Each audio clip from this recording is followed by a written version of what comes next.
So a couple months back, right? Back in August, I made a video and I'm happy I titled it this because I'm not gonna lie. I was feeling some of the pressure from the stigma around mental illness. I was like, should I take this down? I don't know. But I'm happy I didn't title it what being bipolar is like. I titled it what getting diagnosed bipolar is like. And I'm again, put the video, right up here, whichever side it's on when I edit this, you know what I'm saying? Or when I put it through YouTube, whatever side it's on, it's gonna be up there so y'all can watch it. And I'm happy I said getting diagnosed because, and this is gonna be a little bit of a controversial video, but I don't really think anyone's bipolar. You know what I'm saying? Like, I'm saying it, bro. I remember one thing that really stuck with me was I remember there was this one dude in the mall who was selling his brother's books, and he was like, oh yeah, this book's about bipolar. So it's like, oh, I'm like, do you have bipolar? He's like, I've been diagnosed bipolar. And he's like, everybody's bipolar. And it's one of those things where like you hear it and most people would be like, yeah, whatever, yeah. But then you really think about it, it stuck with me. You feel me? And I started to think about it, bro. And then after I read the Tao, man, I know I keep talking about it every single video, but like that book really changed my life. Like I feel like the Tao Te Ching is what people think the Bible is. You know what I'm saying? We having hot takes all video type shit.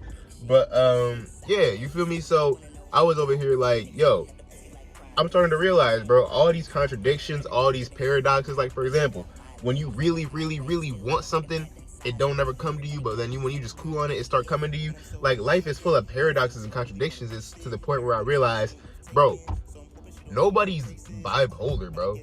Life is bipolar. And I know what you're thinking.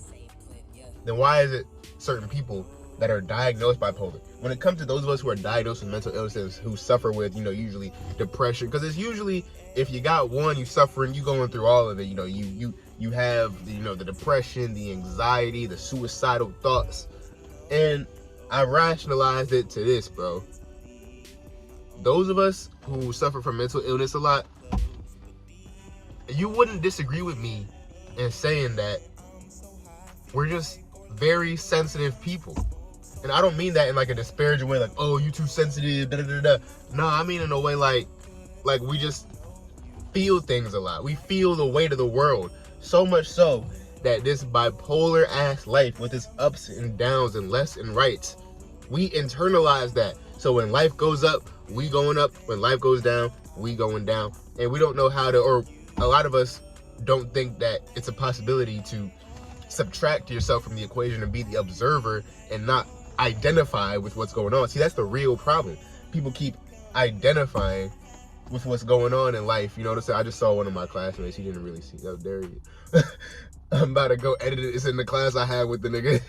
But yeah, man, what am I talking about? So yeah, I feel like for us sensitive folks who get diagnosed with all these mental illness and stuff, our problem is that we identify with what's going on in life, all the emotions, and because energy is very real. You know what I'm saying? So life has its polarities and ups and downs. This is very real stuff. Our problem is that we take it on as if we're going through that because, like I said in the last video, we've been raised to think in the society that we're living a life when we're just life living itself, bro. Like our ups and downs and life's ups and downs aren't our ups and downs. They're just life's ups and downs. And once you can manage to just remain objective and observe what's going on, that will change your life, bro.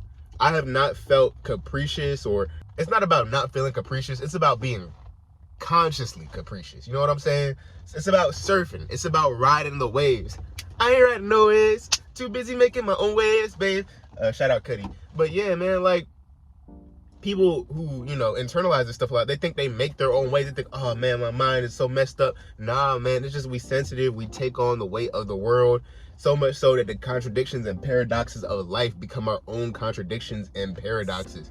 And it'll torture you if you don't know how to be conscious of and realize, bro, that's why reading the Tao was so important to me. Because I was like, bro, why is life always going left and then it go right? How come when it goes up, it seems to go up, it starts going down?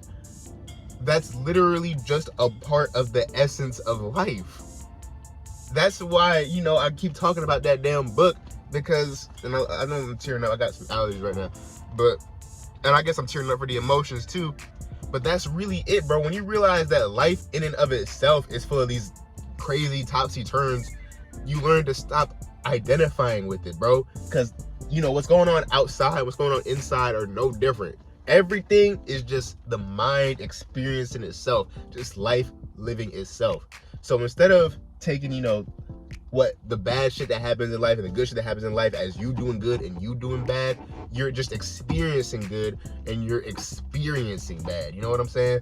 If I'm feeling really, like, I've had, you know, a dodgy day, you know what I'm saying? I tried to go get gas. It's always some old white man fucking some shit up. You know, I really, you know, work in retail, no racial, but, you know, y'all old white people just really need to shut the fuck up. This nigga, and I know that I didn't mean to make this a rant video, but this nigga's talking about, I want what I want. Nigga, no one gives a fuck about your English muffin. You know what I'm saying? Like, you can see me getting mad about it right now, but the difference between, you know, me in the past getting mad is that I'd actually be mad throughout my day.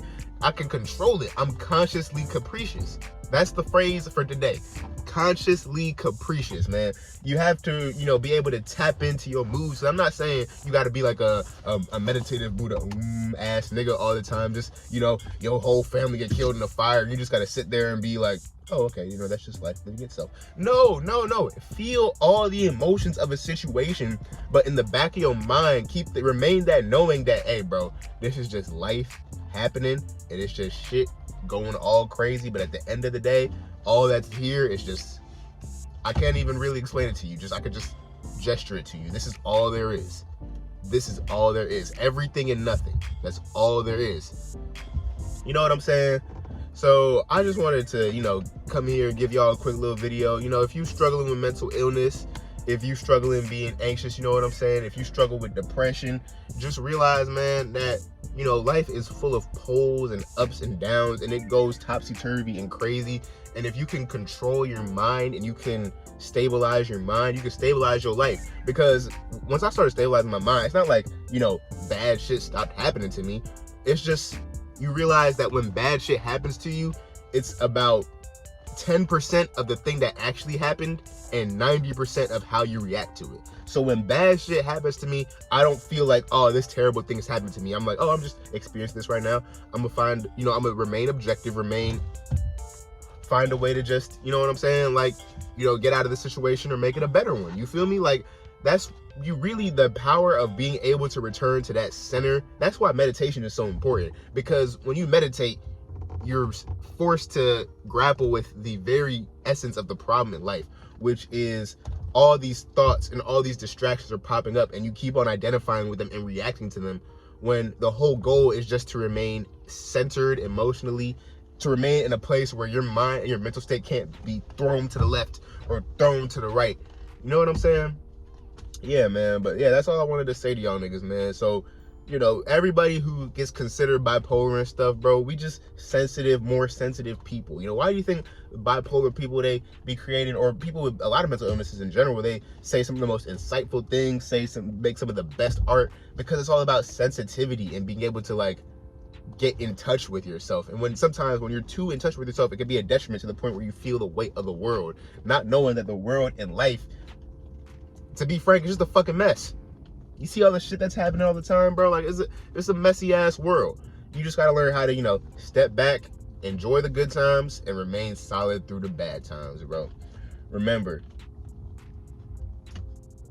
I'm not gonna say you're not bipolar. You could be out here having a manic phase. You could be out here like, oh, fuck, I got $5,000. It's time to spend it up. Nah, man. All I'm saying is, when you learn to be consciously capricious, that is when, you know, the problem of your emotions being all over the place, it ceases to be a problem, because it's not a problem.